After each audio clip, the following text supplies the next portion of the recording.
Sync banner, covering how the numbers work, what you see step by step. The sync time is the local clock time of the last successful sync, formatted like. When you tap the watch button, PIRX asks your wearable provider for any new activities and then recalculates all of your numbers. A flat row at the very top of the page. No card surface, no rounded panel, no hairline. The banner sits directly on the page background, matching Figma Node 2, 366 file.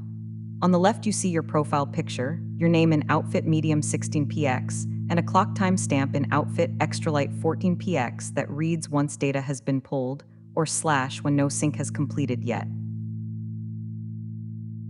Your wearable sends data to PIRX through a service called Terra via webhooks.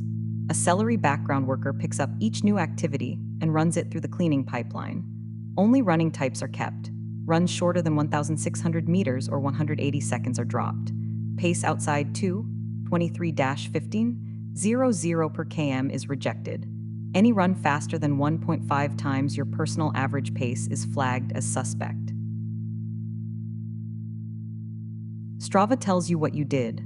Garmin shows your data. PIRX tells you why it happened and what's next. Read the full guide at pirx.ca/docs and start your 14-day free trial today.